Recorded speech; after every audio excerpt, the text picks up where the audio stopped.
Jungle.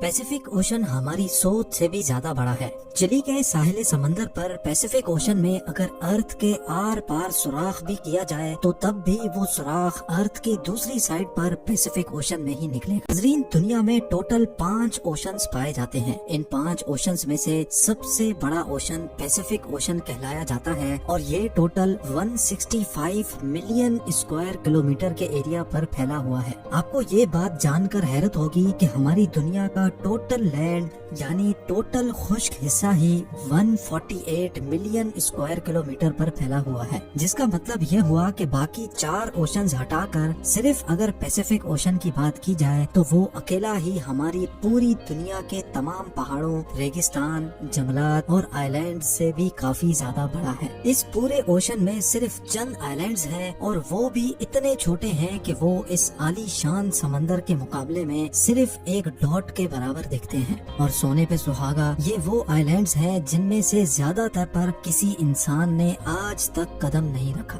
यानी कुल मिलाकर बात की जाए तो अगर कोई शख्स इस पैसिफिक ओशन में गुम हो जाए तो उसको ढूंढने का चांस लगभग ना होने के बराबर है। लेकिन आज आप एक ऐसे इंसान की रियल स्टोरी जानेंगे जो अपनी छोटी सी बोट पर इस पैसिफिक ओशन में गुम गया था, और वो भी सिर्फ 10 या 15 दिनों तक नहीं बल्कि पूरे 438 डेज तक।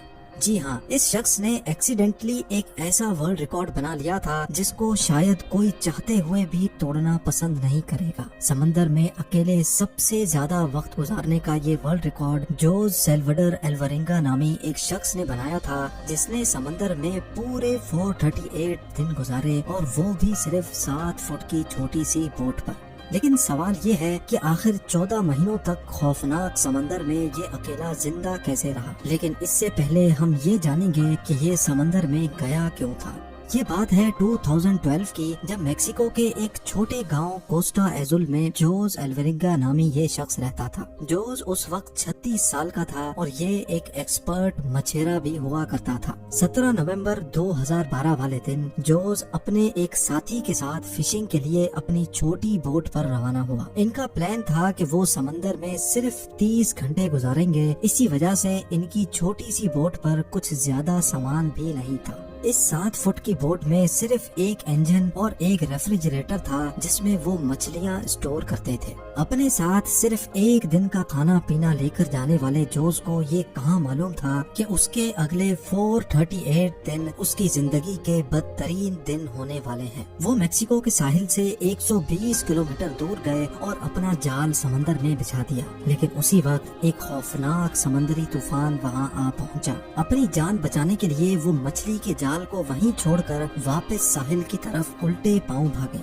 पूरे 6 घंटे बोट को मुसलसल तेज रफ्तार में भगाते सुबह के 7 बजे वो साहिल से अब सिर्फ 20 किलोमीटर दूर थे और उनको अपना गांव नजर भी आने लगा था। वो इस तूफान को तो काफी दूर छोड़ आए थे, लेकिन अब उनकी किस्मत काम करना छोड़ गई थी। साहिल से सिर्फ 20 किलोमीटर की दूरी पर उनकी बोट का इंजन खराब हो गया था। अब ना ही उनके पास चप्पू थे और ना ही बोट की डायरेक्शन कंट्रोल करने वाला सेल, लेकिन उनके पास एक रेडियो था जिसके जरिए उन्होंने अपनी लोकेशन अपने बॉस को भेजी और उनके जवाब का वेट करने लगे। लेकिन उसके बाद जो हुआ वो हर मछेरे का घिनौना ख्वाब होता है। जी हाँ, अपने बॉस के जवाब का वेट करते करते उनके रेडियो की बैटरी भी जवाब दे गई और अब इन दोनों मछेरों का बाहर की दुनिया से कांटेक्ट खत्म हो चुका था। जोज एल्वरिंगा और उसका साथी अभी इसी शौक में थे कि अचानक वो हुआ जिसका बिल्कुल भी अंदाजा नहीं था। तेज हवाओं ने उनको वापस समंदर की तरफ धकेलना शुरू कर दिया था और जो साहिल उनको नजर आ रहा था वो आहिस्ता आहिस्ता उनसे दूर होता चला गया। उनके बॉस ने एक सर्च पार्टी भी बनाई और उनको पैसिफिक ओशन में भी ढूंढा, लेकिन अब बहुत देर हो चुकी थी क्योंकि जैसे जैसे दिन गुजरते जा रहे थे जोज और उसके साथी का बचना काफी मुश्किल समझा जा रहा था। इस हादसे को अभी 5 दिन गुजर चुके थे और हवाओं ने जोज की बोट को साहिल से 450 किलोमीटर दूर धकेल दिया था। وہ سمندر کے ایسے حصے میں پہنچ چکے تھے جہاں ہر ڈائریکشن میں صرف پانی ہی پانی نظر آ رہا تھا۔ ان کو معلوم تھا کہ ان کی بوٹ اتنی چھوٹی ہے کہ اس کو دور سے بھی اسپاٹ نہیں کیا جا سکتا، نہ ہی ان کے پاس کوئی فلیئر گن تھی اور نہ ہی وہ آگ لگا کر دھوئیں سے سگنل دے سکتے تھے۔ یعنی جوز الورنگا اور اس کے ساتھی کو اچھی طرح علم ہو چکا تھا کہ ان کے بچنے کا چانس اب 1% سے بھی کم ہے۔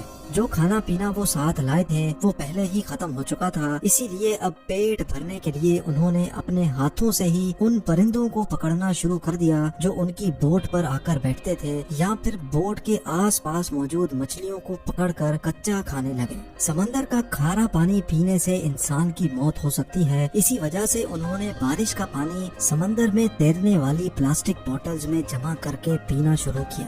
لیکن جب بارش کئی دنوں تک نہیں پڑتی تھی تب وہ اپنی پیاس بجھانے کے لیے مچھلیوں اور ٹرٹلز کا خون پیتے تھے، اور وہ بھی تب جب وہ ان کو پکڑنے میں کامیاب ہوتے تھے۔ دن گزرتے گئے اور پھر مہینے، یہ دونوں جس مینٹل ٹارچر سے گزر رہے تھے وہ امیجن کرنا بھی ہمارے لیے مشکل ہے۔ آخر کار جوز الورنگا کا ساتھی یہ ٹارچر برداشت نہ کر سکا اور 4 مہینوں کے بعد اس نے سوسائڈ کر لیا۔ اب اس چھوٹی سی بوٹ پر بات کرنے کے لیے بھی جوز کے پاس کوئی نہیں تھا، اور وہ چاروں طرف گھرے اس سمندر میں اکیلا زندگی گزارنے لگا۔ میپ میں دیکھا جائے تو ایک اندازے کے مطابق اب جوز پیسیفک اوشن کے اس حصے میں موجود تھا، اور یہ دنیا کا خاموش ترین حصہ مانا جاتا ہے، حتیٰ کہ یہاں سے کارگو شپس بھی کبھی کبھار گزرتی ہیں۔ میکسیکو کے ساحل کو چھوڑے 6 مہینوں سے بھی زیادہ ہو چکے تھے، اور اس دوران جوز نے اپنے ساتھی کو بھی کھو دیا تھا، اسی وجہ سے وہ کافی زیادہ فرسٹریٹڈ بھی ہو چکا تھا۔ ایک دن جوز کو دور سمندر میں ایک کارگو شپ گزرتی دکھائی دی۔ پچھلے 6 مہینوں میں وہ پہلی شپ دیکھ رہا تھا، اور یہ منظر دیکھتے ہی اس کی زندہ رہنے کی امید واپس سے جاگنے لگی۔ جوز نے کارگو شپ کی طرف ہر طرح کے اشارے کیے، لیکن بدقسمتی سے شپ کے کرو کو یہ چھوٹی سی بوٹ نظر نہیں آئی، اور دیکھتے ہی دیکھتے اس کی زندہ رہنے کی امیدوں پر ایک بار پھر سے پانی پھر گیا۔ امیجن کریں کہ سمندر کے بیچوں بیچ ایک دن موت سے لڑنے کے بعد جب آخر کار جان بچانے کا آسرا ملے اور وہ بھی اگنور کر کے چلا جائے تو کیسا لگے گا۔ 11 مہینوں کے بعد جوز اپنی اس چھوٹی سی بوٹ پر 8000 کلومیٹر ٹریول کر چکا تھا۔ اس کے کپڑے بھی پھٹ چکے تھے، اور اس کے پاس خود کو سن لائٹ سے بچانے کے لیے صرف ایک انڈر ویسٹ بچی تھی۔ آخر کار وہ گھڑی آ ہی گئی جب قسمت جوز پر مہربان ہو گئی۔ 30 جنوری 2014 کو، یعنی پورے 14 مہینوں کے بعد، جوز نے آس پاس پانی میں ناریل تیرتے دیکھے۔ وہ سمجھ گیا تھا کہ کوئی آئی لینڈ قریب آ چکا ہے جہاں لگے ناریل درختوں سے ٹوٹ کر پانی میں تیر رہے ہیں۔ تھوڑی دیر بعد اس کو واقعی ایک آئی لینڈ نظر آنے لگا۔ اس کو ڈر تھا کہ یہ آئی لینڈ بھی کہیں اس سے مس نہ ہو جائے، اسی وجہ سے وہ پانی میں کود گیا اور سوئم کر کے آئی لینڈ پر پہنچ گیا۔ پچھلے 14 مہینوں میں جوز نے پہلی بار کسی زمین پر قدم رکھا تھا، اور جب وہ آئی لینڈ پر پہنچا تو اس کو ایک چھوٹا بیچ ہاؤس دکھائی دیا جس میں وہاں کا لوکل موجود تھا۔ پچھلے 438 ڈیز میں جوز کا پہلی بار کسی اور انسان سے کانٹیکٹ ہوا تھا۔ یہ آئی لینڈ مارشل آئی لینڈز کا ایک ریموٹ آئی لینڈ تھا جس کو ایبون ایٹول کہا جاتا ہے، اور یہ آئی لینڈ جوز کے سٹارٹنگ پوائنٹ سے 11000 کلومیٹر دور ہے۔ یہ بھی جوز کی قسمت تھی کہ وہ سمندر میں ایک چھوٹے ڈاٹ جتنے آئی لینڈ کے قریب پہنچ گیا تھا، ورنہ اگر جوز سے یہ آئی لینڈ بھی مس ہو جاتا تو اگلا اسٹاپ اس کا فلپینز میں ہوتا، جو اس آئی لینڈ سے بھی 5000 کلومیٹر مزید دور ہے۔ وہاں سے جوز کو واپس اپنے گھر بھیجا گیا، جہاں پہنچتے ہی ایک اور مصیبت نے اس کو گھیر لیا۔ جی ہاں، واپس پہنچنے پر جوز نے 438 ڈیز کے نام سے ایک بک پبلش کی، لیکن جوز پر اپنے ساتھی کو مارنے کا الزام لگا کر اس پر کیس کر دیا گیا۔ وہی ساتھی جس نے جوز کے مطابق سوئسائڈ کیا۔